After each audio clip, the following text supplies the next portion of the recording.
Guys, welcome to our channel. और आज हम लेके आए dangerous female dons of Pakistan. तो देखा जाए तो पाकिस्तान के हमने मेल डॉन्स तो देखे हुए हैं, जफर सुपारी, फारूक खोखर, इन सबको देखा हुआ और हम देख के काफ़ी ज़्यादा उनको देख के हैरान हो जाते हैं। पर यह है कि मेल डॉन्स तो आपको इंडिया में भी मिल जाएंगे, बहुत सारे होते थे और अभी भी हैं कुछ ना कुछ।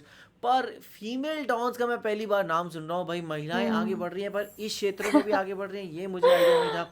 क्योंकि अब वो पाकिस्तानी गैंगस्टर कैसे हो रही हैं और क्या हो पा रहा है, मतलब उनके अंडर कितने लोग आ रहे हैं, या फिर वो अपने जो है फादर की विरासत लेके चल रही हैं, क्या हो रहा है, मैं सब चीज़ जानना चाहूँ। वही। और यार मतलब कि हम लोगों ने बहुत सारी वीडियोस भी देखी जहाँ पे हम लोगों को पता लगा कि जो जफर सुपारी वगैरह है, पहले वो अच्छे इंसान थे, फिर उनके साथ बहुत सारी बुरी चीजें हुई, फिर उसके बाद में वो डॉन बने हैं। तो क्या पता इनके साथ भी ऐसा ही हुआ होगा, पहले ये अच्छी हो, फिर बाद में ऑब्वियसली इनको भी बुरा लगा हो, फिर वो डॉन बन गई हो। और वैसे भी जो डॉन है वो कोई जेंडर नहीं दिखता है।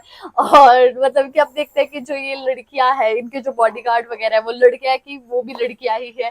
तो मैं इसको देखने के लिए काफी ज्यादा एक्साइटेड हूँ। तो स्टार्ट करते हैं वीडियो को। सिद्रा सईद बंदेशा। दोस्तों अगर डॉन्स की बात सिद्रा की जाए तो सईद। आमतौर पर किसी भी इलाके का डॉन या गैंगस्टर एक मर्द होता है। खास तौर पर हमारा माशरा ऐसा है जो किसी औरत को इस तरह गुंडागर्दी करने की इजाजत कभी नहीं सही बात देता। है। लेकिन इसके बावजूद भी पाकिस्तान में एक औरत ऐसी है जो अपने और इलाके की एक सबसे खतरनाक डॉन मानी जाती है। अरे। इसका नाम सिद्रा है और ये फैसलाबाद के सबसे खतरनाक तरीन गैंगस्टर खानदान बंदेशा ग्रुप से ताल्लुक रखती है। सिद्रा पेशे के लिहाज से एक सियासतदान है और ये इसके कई मुंह को दफा ब्लर एमएलए क्यों के किया है? इलेक्शन में भी खड़ी हो चुकी है। अच्छा, ये इसका रोब मिनिस्टर और विनिस्टर दबदबा है इतना भाई। ज्यादा है कि ये अकेले ही आंटी 100 मर्दों के 100 बराबर है। मर्दों के वही बराबर औरत जितनी बड़ी डॉन है, इसकी दुश्मनियां भी इतनी है? ही बड़ी हैं। इन दुश्मनियों के चलते इसके भाई और चचा का कत्ल तक हो चुका है।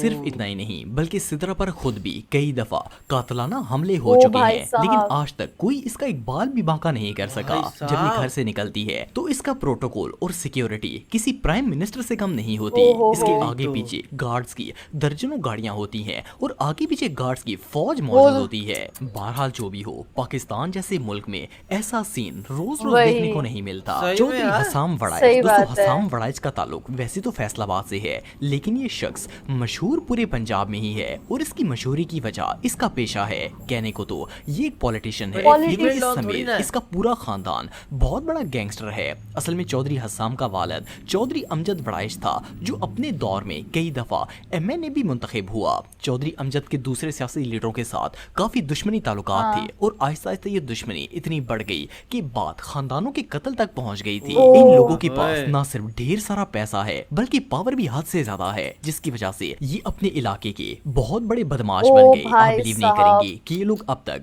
104 बंदों का कत्ल कर चुके हैं। 104? कुछ अरसा पहले इसके वालिद चौधरी अमजद की तो डेथ हो गई है, पूरी लेकिन सोसाइटी इसका मार बेटा दी। हसाम अभी भी किसी डॉन से कम नहीं है। वो तो इतना दिख बड़ा ही रहा गैंगस्टर है। होने के बावजूद आज तक पुलिस या एंटी करप्शन का एक भी शख्स इस पर हाथ नहीं डाल सका। उल्टा इसे इतना प्रोटोकॉल दिया जाता है जैसे ये कोई वजीर आजम है। हसाम की दुश्मनी इतनी ज्यादा थी कि एक दफा दुश्मनों ने इसके डेरे पर ग्रेनेड्स और रॉकेट लॉन्चर से हमला कर दिया था। लेकिन इसके ताल्लुकात इतने ऊपर तक थे कि प्राइम मिनिस्टर हाउस से इसकी हिफाजत करने के लिए 15 गार्ड्स ओ भेजे गए भाई थे। ये साहब। जब भी घर से बाहर निकलता है तो दर्जनों गाड़ियां इसके आगे पीछे हिफाजत के लिए मौजूद होती ये हैं। कैसे? सिर्फ इतना ही नहीं वही। बल्कि इसके साथ 24 घंटे गन मैन भी फिरते हैं, जो गन कि मैन हाईली भी। ट्रेंड और क्या प्रोफेशनल बात है। होते हैं। एनीवे जो भी हो, ये बंदा वाकई में बहुत पावरफुल है। काशी भट्टी। दोस्तों आप में से काशी बहुत से लोगों ने भट्टी। कच्चे के डाकुओं का नाम तो सुना होगा। ये लोग इतने खतरनाक है कि इनकी दहशत से पुलिस भी डरती है। लेकिन क्या आपको पता है कि पाकिस्तान में एक ऐसा क्रिमिनल था जिससे पुलिस तो क्या,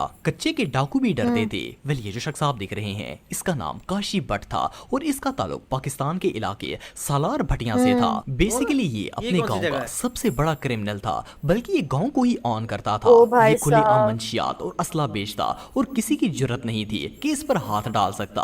आप बिलीव नहीं करेंगे कि इसने अपने इलाके की इंट्रेस्ट पर बाकायदा बोर्ड लगवा कर रखा हुआ था कि पुलिस की इंट्रेस्ट मना है, आने वाला अपनी मौत का खुद क्या जिम्मेदार भाई होगा। साहब यहाँ तक कि अगर कोई है। पुलिस वाला इसके इलाके में घुस भी जाता तो ये उसके कपड़े उतरवा कर इसे गांव से ये बाहर निकाल औरत है कि देता। क्या इसके है? पास पाकिस्तान का सबसे जदीद तरीन असला असला था और ये डंके की चोट पर इसे बेचता भी था। पुलिस ने काफी दफा इसके इलाके में रेड करके इसे अरेस्ट करने की कोशिश की, यहाँ तक कि 2-2 हफ्ते तक इनका आपस में मुकाबला चलता 2-2 हफ्ते रहता, तक। लेकिन आखिर में पुलिस को ही हार माननी पड़ती।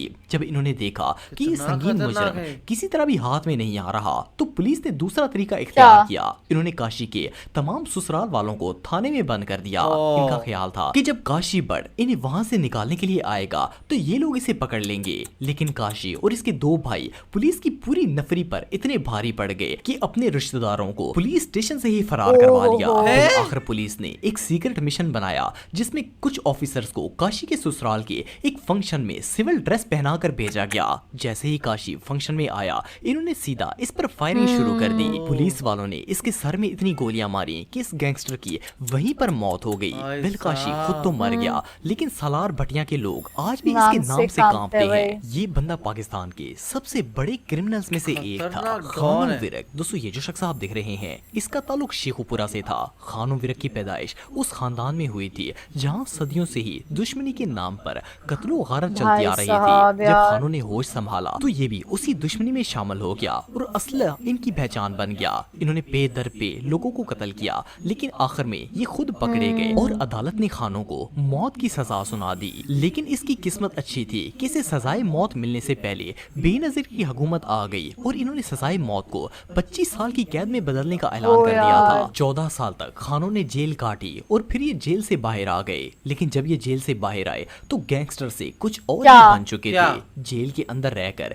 इन्होंने अल्लाह से इस कदर लौ लगा लिए कि बाहर आने के बाद इन्होंने न सिर्फ अपने गांव बल्कि आस-पास के 40 गांव में इस्लामी कानून नाफिज करने का ऐलान कर दिया। वेल, खानों की पूरा ही दहशत के बारे बदल में पता गए। तो सबको ही था, लेकिन कोई ये नहीं जानता था कि इनका इस्लामी रूप ऐसा वही। होगा। इनका कहना था कि इनके इलाके के आसपास जितने भी गांव हैं, वहां एक भी बंदे को नमाज छोड़ने की इजाजत नहीं होगी। अगर कोई शख्स गलती से भी एक वक्त की नमाज छोड़ देता तो उसे सख्त तरीन सजा दी जाती थी। सिर्फ इतना ही नहीं, बल्कि इन्होंने मंशियात फरोशी पर भी पाबंदी ओ लगा यार। दी और 40 के 40 क्या गांव बात में है। इसके नुमाइंदे मौजूद थे और अगर कोई मंशियात लेता या देता हुआ पकड़ा जाता अब- तो इसे सीधा अब गोली एक मार दी गोली जाती मारता? थी। इस्लाम खानों फॉलो की करवाते दहशत हैं। इतनी ज्यादा थी कि इन 40 गांव में कोई मंशियात का नाम तक नहीं लेता था। इवन गांव के अंदर चोरी करने वाले को भी सजा दी जाती थी। इन्होंने खुले आम ऐलान किया हुआ था कि तमाम लोग अपनी दुकानें खुली छोड़कर नमाज पढ़ने भाई जाएं साहब। और अगर इनका 1 रुपए का भी नुकसान हुआ तो मैं इसे 12 गुना ज्यादा अदा करूंगा। और ओह। ऐसा ही होता ओ था। यार। अगर कोई शख्स खानों के पास चोरी की शिकायत लेकर आता तो खानों ना सिर्फ चोर को पकड़ हाँ। लेते बल्कि इस शख्स की रकम 12 गुना क्या वापस बात करते है। थे। यहाँ तक कि 12 गुना अगर का किसी क्या घर में कैलकुलेशन? राशन नहीं होता था तो ये अपनी तरफ से राशन डलवा वाह देते। यार। और अगर किसी के घर की दीवारें छोटी होती तो मजदूरों को बुलवाकर 1-2 दिन के अंदर ही दीवारों को ऊंचा करवाया जाता कितने ताकि अच्छे घर की थे। इज्जत को महफूज रखा जा सके। पुलिस ने इन्हें कानून हाथ में लेने और लोगों को कत्ल करने के जुर्म में पकड़ने की बहुत कोशिश की, लेकिन वो कभी कामयाब नहीं हो सके।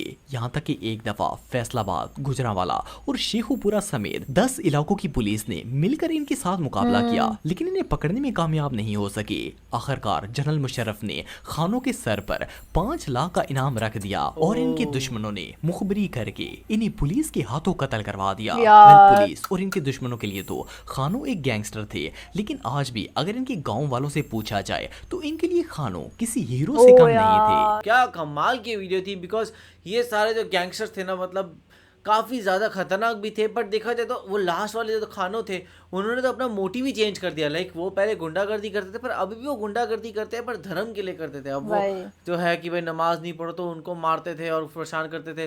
पर मेरे ख्याल से इस तरीके से भी धर्म फॉलो करवाना गलत ही था। बट अब देखा जाए जो पहले वाली लेडी थी वो तो भाई वो काफ़ी खतरनाक थी, क्योंकि जिस तरीके से उनका पूरा वो काफिला चलता था, और अब तो मिनिस्टर बन चुकी हैं और उनके आगे सब सर झुकाते थे, और वो अपने परिवार वालों का भी काफ़ी का मर्डर करवा चुकी हैं। तो वो बहुत ज़्यादा खतरनाक थी। सीरियसली। और उस जैसे बोला गया था कि वो 100 आदमियों से भी ऊपर है, तो सीरियसली 100 आदमियों से भी ऊपर ही थी। जैसे बताया गया कि वो एमएलए के इलेक्शन के लिए भी उठी थी, उसकी पॉलिटिकल पावर काफी थी, और उसके लिए उसकी मतलब की सिक्योरिटी के लिए प्राइम मिनिस्टर द्वारा बॉडीगार्ड भिजवाए गए थे। तो आप उसका अंदाजा लगा सकते हो कि उसकी कितनी तकड़ी पहचान है।